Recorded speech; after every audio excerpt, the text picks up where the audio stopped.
નમસ્કાર, સ્વાગત છે આપના અરવલ્લી સમાચારમાં અને ઇવનિંગ બુલેટિન સાથે હું છું માસૂમ। સમાચારોની શરૂઆત કરીએ હેડલાઇન્સથી।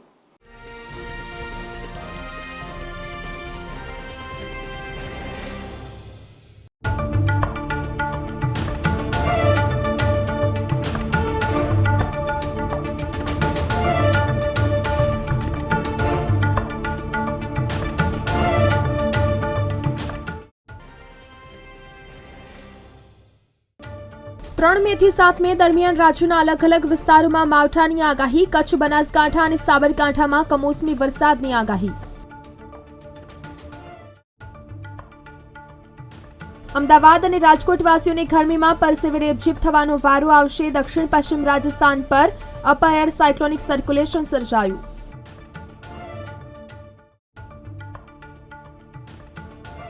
કમોસમી વરસાદની આગાહીને લઈ ખેડૂતોને માલસામાન સલામત સ્થળે ખસેડી લેવા અપીલ। છેલ્લા 24 કલાક દરમિયાન ગાંધીનગરમાં મહત્તમ તાપમાન સૌથી વધુ 43.5 ડિગ્રી નોંધાયું। હવામાન વિભાગની આગાહી મુજબ 2 થી 3 ડિગ્રી જેટલું મહત્તમ તાપમાન ઘટશે। 30 થી 40 કિલોમીટરની પવનની ઝડપ રહેવાની શક્યતા।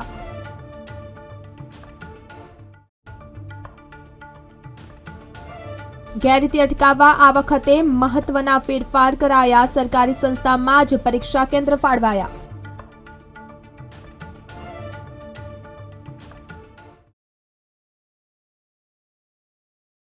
ગુજરાત માધ્યમિક અને ઉચ્ચતર માધ્યમિક શિક્ષણ બોર્ડ દ્વારા ખાનગી માધ્યમિક અને ઉચ્ચતર માધ્યમિક સ્કૂલો માટે વર્ગ વધારા, ક્રમિક વર્ગ અને સળંગ એકમ શરૂ કરવા માટેની અરજી પ્રક્રિયા શરૂ કરવામાં આવી છે।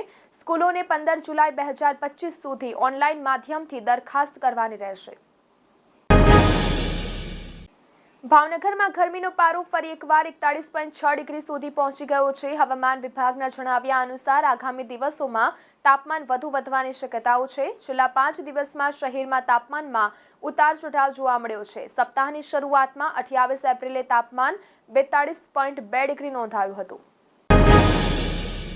વર્તમાન સ્થિતિમાં બપોરના સમયે આકરો તડકો અને રાત્રે બફારો અનુભવ થઈ રહ્યો છે। પવનની ઝડપ 30 કિલોમીટર પ્રતિ કલાક સુધી પહોંચી છે। ભેજનું પ્રમાણ 23% નોંધાયું છે, જ્યારે લઘુત્તમ તાપમાન 25.8 ડિગ્રી સેન્ટીગ્રેડ સુધી પહોંચ્યું હતું। આરોગ્ય વિભાગે લૂથી બચવા માટે કેટલાક સૂચનો જારી કર્યા છે, જેમાં લોકોએ સીધા સૂર્યપ્રકાશથી બચવું જોઈએ, વારંવાર પાણી પીવું જરૂરી છે, લીંબુ શરબત, મોડી છાશ, તાડફળી, નાળિયેરનું પાણી અને ORSનું સેવન કરવું જોઈએ। શક્ય હોય ત્યાં સુધી બપોરના સમયે બહાર નીકળવાનું ટાળવું જોઈએ।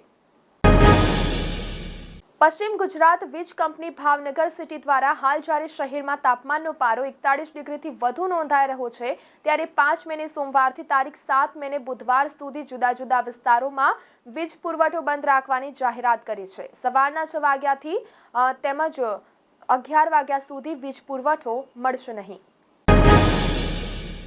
મહુવા માર્કેટિંગ યાર્ડ દ્વારા એક મહત્વપૂર્ણ નિર્ણય લેવામાં આવ્યો છે। ઓછી ગુણવત્તાવાળી લાલ ડુંગળીની હરાજી બંધ કરવામાં આવી છે। માર્કેટિંગ યાર્ડના સત્તાધીશોએ આ નિર્ણય રોજિંદા ડુંગળીના ભાવમાં આવેલા ઘટાડાના કારણે તેમજ લીધો છે।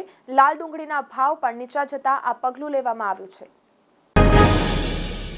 ધોરણ 12 બે ગ્રુપના વિદ્યાર્થીઓને મેડિકલ, પેરામેડિકલમાં પ્રવેશ માટે નેશનલ ટેસ્ટિંગ એજન્સી રાહે દેશભરના સૂચિત કેન્દ્રોમાં નીટ પરીક્ષા યોજાવાની છે। પહેલીવાર નીટ માટે સરકારી ગ્રાન્ટેડ શૈક્ષણિક સંકુલોને પરીક્ષા કેન્દ્ર બનાવાયા છે, જેમાં પરીક્ષા કેન્દ્રોએ જામલ લગાવવામાં આવશે। જામનગર શહેરમાં સતત બીજા દિવસે મહત્તમ તાપમાનનો પારો 38 ડિગ્રી પર સ્થિર થયો હતો, જેના કારણે આકરી ગરમીનો મુકામ રહ્યો હતો। બીજી બાજુ વેગીલો વાયરો ફૂંકાતા બપોરે લૂ વર્ષાનો પણ અહેસાસ લોકોએ કર્યો હતો।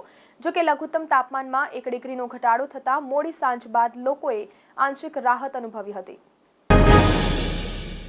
ગાંધીનગર શહેરમાં ગરમીનો પ્રકોપ યથાવત રહ્યો છે। સવારે શહેરનું તાપમાન 29 ડિગ્રી નોંધાયું હતું। બપોર સુધીમાં તે 40 ડિગ્રી સુધી પહોંચવાની સંભાવનાઓ વ્યક્ત કરવામાં આવી હતી, તો શુક્રવારે બપોર દરમિયાન મહત્તમ તાપમાન 43.5 ડિગ્રી નોંધાયું હતું। મોટેરાના નરેન્દ્ર મોદી સ્ટેડિયમ ખાતે બીજી અને 14મી મે 2025ના રોજ ડે નાઇટ IPL મેચ રમાશે. આથી રાત્રે મેચ પૂર્ણ થયા બાદ ગાંધીનગર આવવા માંગતા લોકોને મેટ્રો રેલ સેવાનો લાભ મળી રહે તે માટે રાત્રે 11:40 કલાક અને મધ્યરાત્રિ 12:10 કલાકે બે વધારાની મેટ્રો રેલ મોટેરા સ્ટેડિયમથી સેક્ટર 1 મેટ્રો સ્ટેશન સુધી દોડાવવાનો મેટ્રો રેલ વિભાગે નિર્ણય કર્યો છે. વેસ્ટર્ન ડિસ્ટર્બન્સ અને બે upper air cyclonic circulation system મળી કુલ એક સાથે 3 સક્રિય સિસ્ટમની અસર. ઉત્તર ગુજરાતમાં 48 કલાક પહેલા જ ધીમી ગતિએ તાપમાનમાં ઘટાડો શરૂ થયો છે. શુક્રવારે મહેસાણા, પાટણ અને ડીસાનું તાપમાન 2.5 ડિગ્રી સુધી ઘટ્યું હતું. ઊંઝા નજીક આવેલા ઉનાવા માર્કેટયાર્ડમાં તમાકુની 43,560 બોરીની આવક નોંધાઈ છે.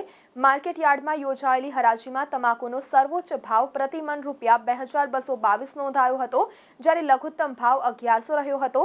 સરેરાશ ભાવ ₹1,600 થી 1,700 વચ્ચે જોવા મળ્યો હતો. તો આ સાથે સમાચારોમાં અત્યારે બસ આટલું જ. નમસ્કાર.